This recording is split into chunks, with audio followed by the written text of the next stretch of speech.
I guarantee you that the 10 easy actionable tips in this video will make you better than 99% of other Lorcana players right now and skyrocket your results going forward. This first tip is arguably the most important and alone will make your games way easier than they are now, and that is learning all the top decks. All the other tips going forward will not be nearly as effective if you don't know what the other player wants to do and how you can stop them, as this is the baseline of Lorcana gameplay. The most important things to learn are how the other deck plans to win, whether that be ramping, aggressively questing, or more, how they plan to play into your deck, what cards are particularly troublesome for your deck, and what answers you have to other decks that you should be looking out for. Tip number 2. I see way too many players at all skill levels still making this mistake, and it is ruining your chances at winning, and that is playing into your opponent's curve. In Lorcana, the way you play will drastically differ depending on what deck you are playing against, and if you don't recognize that, it will often lead you playing right into your opponent's hands. For example, when playing against red-blue, it's pretty safe to quest with all your characters for the first few turns, as red-blue doesn't play any bodies early on. But if they are going into 5 ink, it is often better not to quest with anything so they can't Maui on curve. This is a very straightforward example, but it is always important to think about what your opponent wants to do. A more advanced version of this tip would be to set up to counter your opponent's plays and force them into playing off of their curve. Tip 3. This third tip will build on what I mentioned earlier, and that is to identify what deck your opponent is playing as soon as possible. To expand on what I said earlier, every game of Lorcana is different, and when playing against certain decks, the way you play has to change too. Like when playing against hyper aggro, you need to play out as many bodies as you can to clear their board, and when playing against any ramp deck, you want to be the aggressor so you don't fall behind late game. Failure to identify an opponent's deck and formulate a game plan will leave you flying blind and destined to lose. Tip 4. Mulligans. One of the easiest way to lose is to mulligan wrong. This is because no matter what, there will always be some level of luck factor in card games. The mulligan exists to help mitigate that luck factor for you. Depending on the deck you play, the way you mulligan will change. For example, in red-purple, you generally want to fully mulligan your hand if you don't see Flynn Rider. But if you already have him, you can keep specific cards like Caesar or 1-drop. Alternatively, for blue decks, you want to make sure you have cards in your hand that you can ink so that you don't get stuck with non-inkables. The key to a good mulligan is knowing what your deck needs to see. Usually most players end there, but if you know what you want to see and have it in your hand, you should then focus on mulliganing for answers into as many matchups as possible. This further increases your chances of having the right answer for your opponent's deck. If we look back at Ruby Purple from earlier, maybe they saw Flynn Rider and Sisu, so now they would be looking for 1 cost to deal with aggro, Queen's Castle for the mirror, etc. A good mulligan will net you key cards and answers for tough matchups. Tip 5. Keeping track of resources. The standard deck can only run 4 of a specific card, meaning any one card is a finite resource. In card games, tracking how many of these resources have been used will allow you to manipulate an opponent's weak point. This usually entails keeping track of what cards have been inked and trashed. For example, let's say you're playing a purple ruby mirror, and you notice your opponent has just inked a second Maui. You can now make an educated guess that they don't have any more in their hand and play a Queen's Castle, because if you're correct, they will have no answer and immediately be on the back foot. These small plays are what build up to you being ahead and eventually winning the game, so make sure you keep track of everyone's resources. Do not forget you must also watch your own resources though, as knowing your cards will allow you to prepare an alternative solution to upcoming issues if you know you probably won't see a specific card again. Tip 6. Knowing when and how to quest. Questing is one of Lorcana's most unique mechanics as it splits the normal damage stat into 2, completely changing how the game is played. This simple mechanic has a lot of nuance that most people miss, and this is perhaps the biggest pitfall that players, especially new ones, fall into.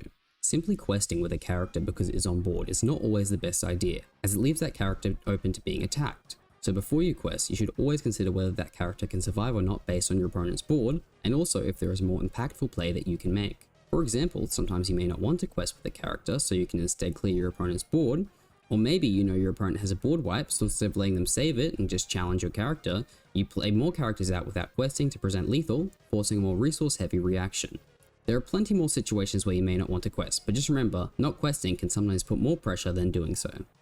Tip 7. Make sure you order your turns correctly.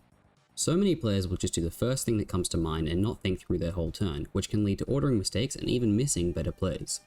To avoid this, as soon as your turn starts, instead of going for the first play that comes to mind, you should instead take a second to think through every action you can make and the correct order to make them in. To give you an idea of how ordering can affect you, look at this example here. You can see we are on 18 lore, we have Merlin on board, 4 ink, and friends on the other side, Sisu and Maui in hand. Our opponent has 18 lore and a Mikduk mana with 4 damage on the field, meaning if we don't kill his location, he will win next turn.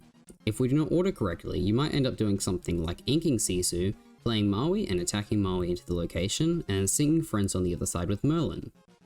Now, whether this is the right play to make this turn or not is irrelevant for this example, but what does matter is the fact that when we sung with Merlin, we drew Madame Mim. This means that had we planned to do everything this turn the same, but sung with Merlin first, we would have drawn 2 cards, allowing ourselves more plays, in this case winning the game. So next time you start a turn, remember to stop and think about your ordering to ensure you make the best play possible. Tip 8. Knowing when to challenge and how to get the most value from it.